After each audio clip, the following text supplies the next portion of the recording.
So I haven't doing much with this channel, but I'm thinking I'm gonna just start going through my shadow journey here too as well. I have been mostly live on Facebook, and I could probably download most of those videos and put them up here. But I really want to do is share what I've gone through doing this shadow. And you don't necessarily have to be pagan to do shadow work. I think that everybody should dive into who they are and try to figure out, what makes them tick, because what makes you tick is what is how you embrace the world, embrace change, embrace yourself, and go forward in this life. I probably should doll up more for it, but fuck, this is who I am, So I try to be as real as possible. So what got me on the journey of looking into myself was I always knew I had like serious anger issues, and I also know that I for the most part, have some anxiety and panic that have followed me around most of my life. So I'm just going to give you a brief synopsis of where I am right now and how I got to the place that I'm at. So I've been dealing with all that stuff most of my life, and I'm almost 60. So the longer you hold on to some shit, the longer it takes for you to actually move forward and feel better. And then there's just more stuff you have to deal with. So it's better if somebody, no one ever taught me about this stuff. I had to learn about it on my own. So, it's not something that was talked about in the 70s for sure. New Age stuff really wasn't that big of a deal, even though my mom was kind of a pagan-y person, didn't know she was, but she was. So what I did was I got this new tarot deck, and it's called the Transformation Tarot. And it is really freaking cool. This is the book for it, the Transformation Tarot. It's not really a tarot deck that you would want to do like regular readings with. There are better tarot decks to do that with. This is really just for delving into shadow stuff, the stuff that's buried inside of you, the stuff that you don't want to look at, the stuff that's in your subconscious, all of that. What I would use this tarot for if I was doing a reading on a person or for a person is like at the end of the reading, I would maybe pull one or two of these cards just to see what was going on in the background so that I could kind of understand what was happening. Because this for sure is not something you would traditionally use as a deck to read from. So I went through this deck because, well, let me just go backwards before I go forwards.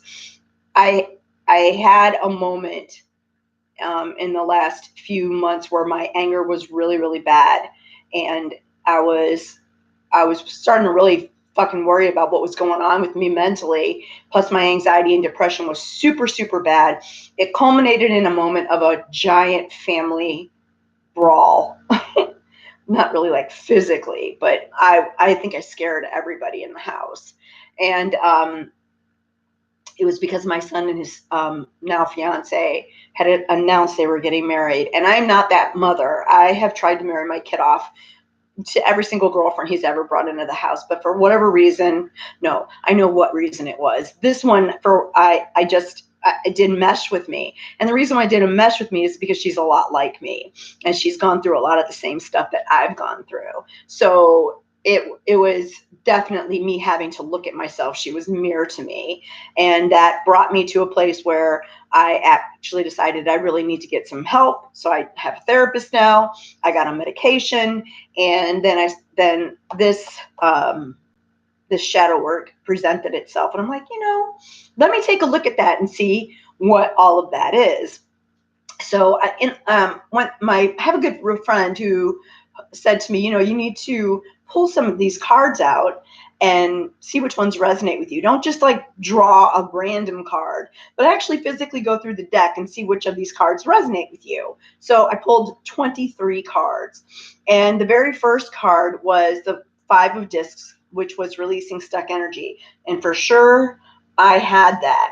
because, you know, when you've gone through abuse as a child or even as an adult, some of that sticks with you in certain places. If you look at like Reiki and those kind of laying of hands practices that they do, you can see where the energy centers in your body hang on to stuff. You carry a lot of stuff in your hips, you carry a lot of stuff in your shoulders, you carry a lot of stuff in your gut.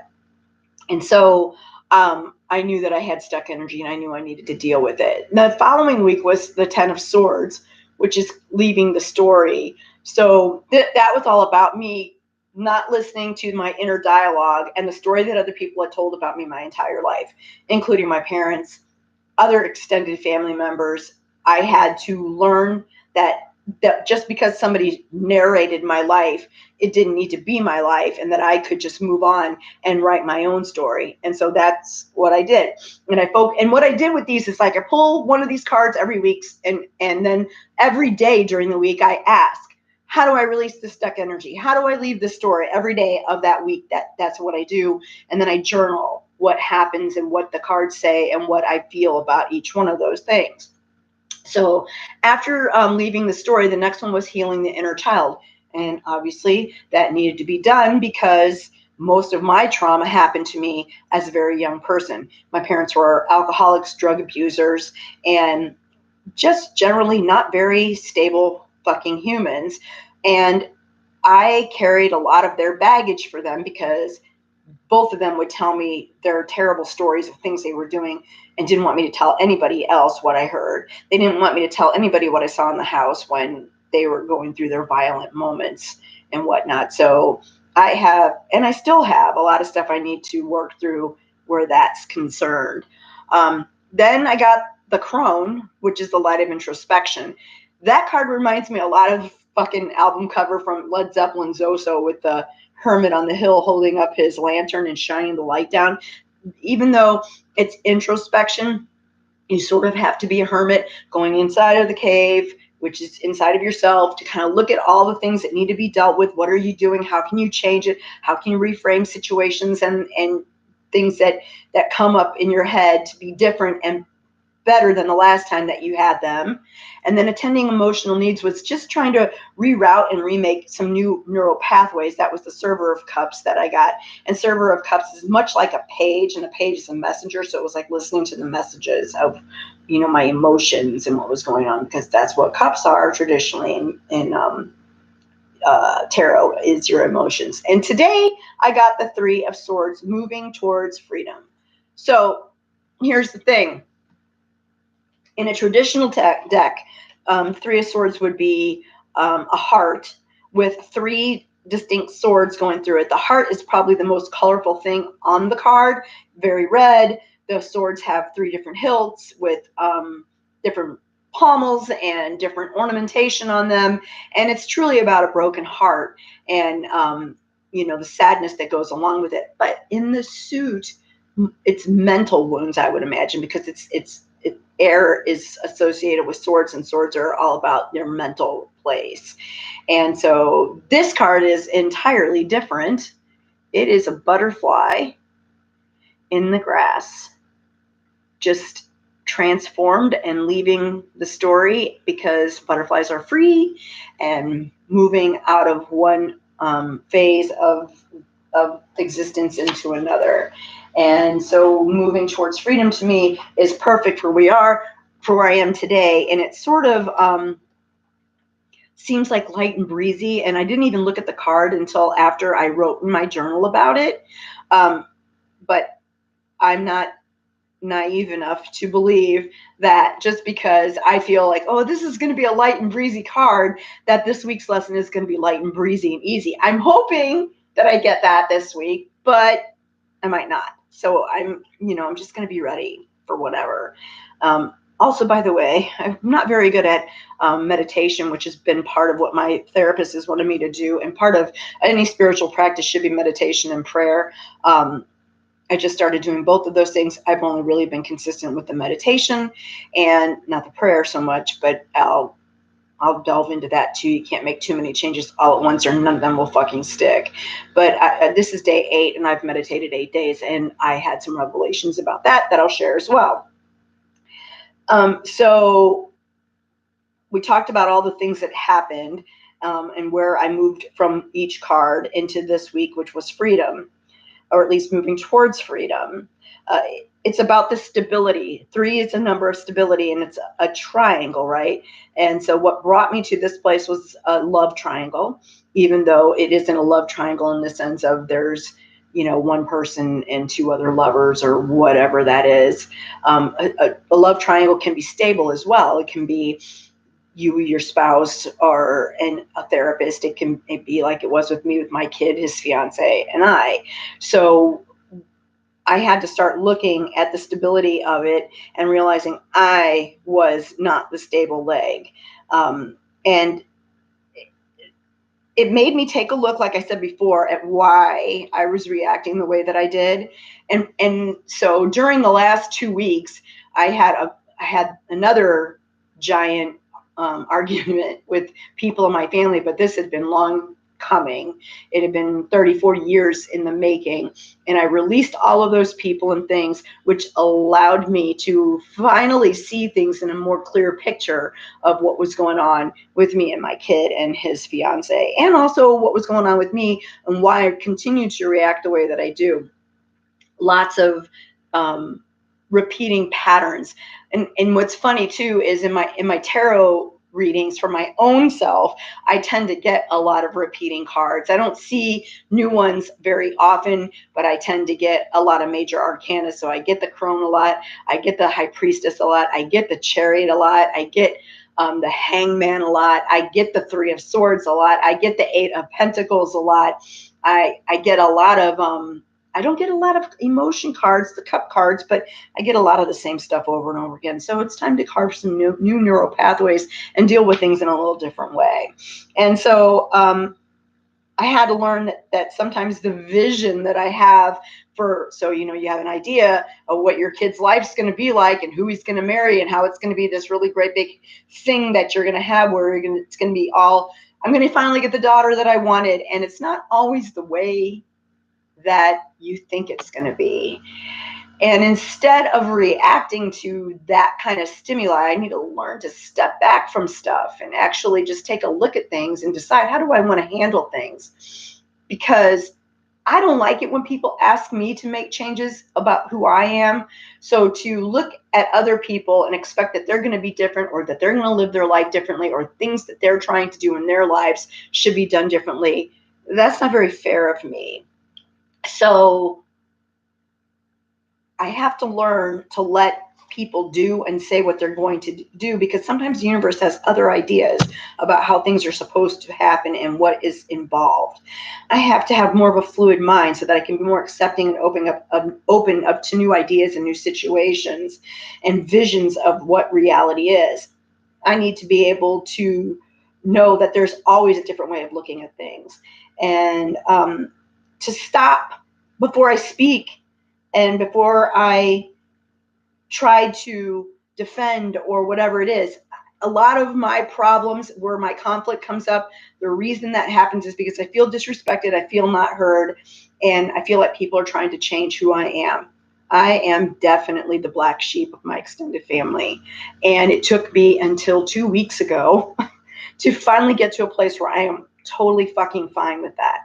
I cut loose an entire side of my family, my patriarchal side, my dad's side of the family. I pretty much cut them all off with the exception of one person, because they have spent better part of 40 years trying to change who I am and how I behave and how I dress and what spiritual path I walk and what my political affiliation should be, how I live my life with a husband and a boyfriend and all the things that I do. They've always tried to interfere in that. And I finally just told this cousin, who I'm sure shared it with the rest of the family, because I've heard nothing and I'm all right with that, to basically go fuck himself, and I'm done. And that is going to be pretty much the thing that I do with everybody, because I tend to, just like I said with the repeating tarot cards, repeat the same process even with just friends. So I've got friends that want me to just be sweet. Why do you dress the way you do when you're supposed to be a real estate agent? Why do you have that hair color? Why do you have those tattoos? You cannot be worshiping that God and be a real estate agent. Listen, there is an ass for every fucking chair.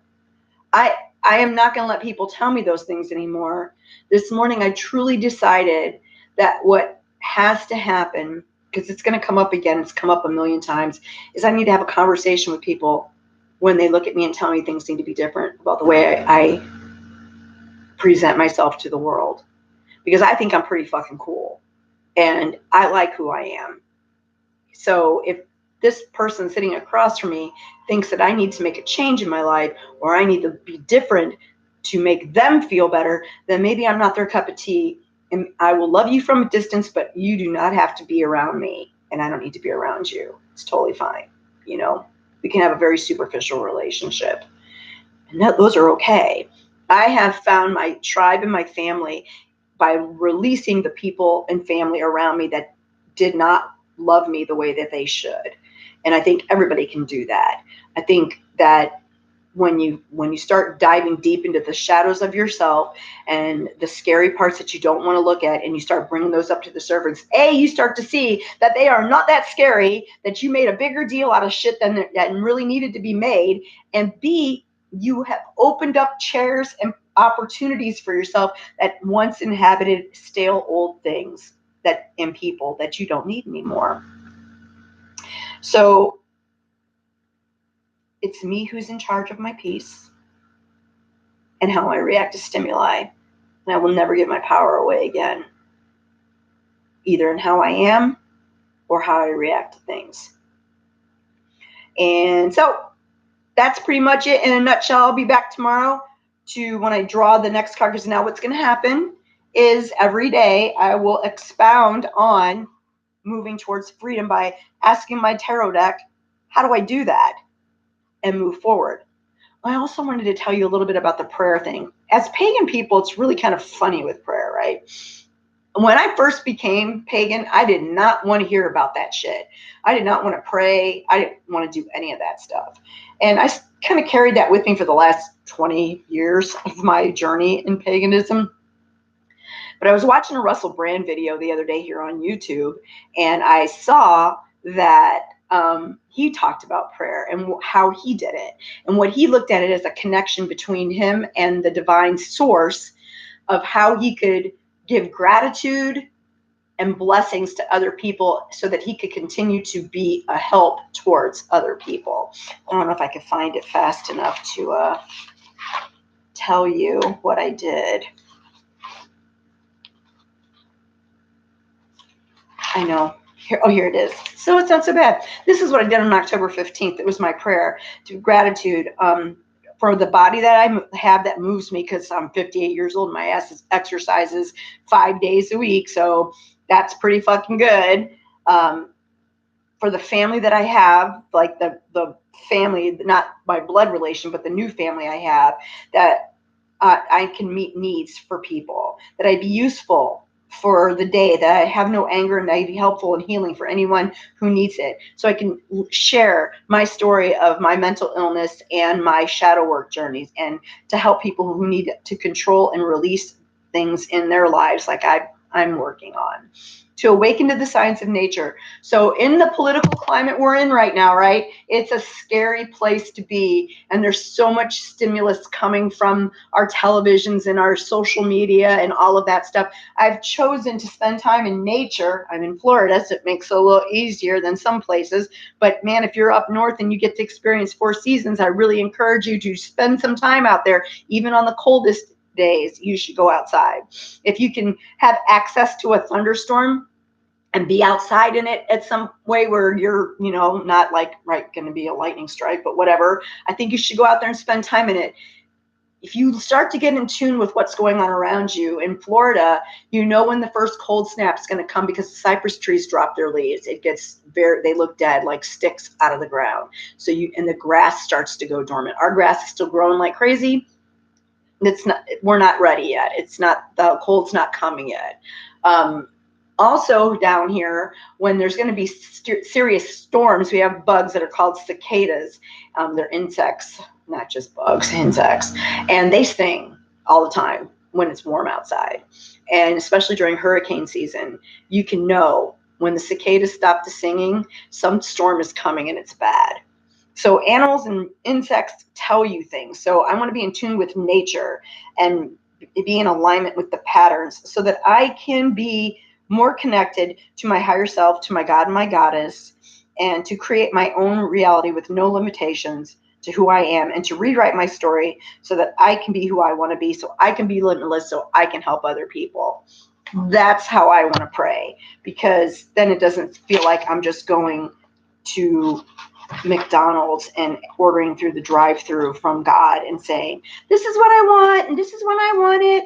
And I always felt kind of shitty doing that. So I feel like if I focus my prayer on me being the best person I can be so that I can be of service to other people, and then also be grateful for the things that I already have, that blessings will flow much better.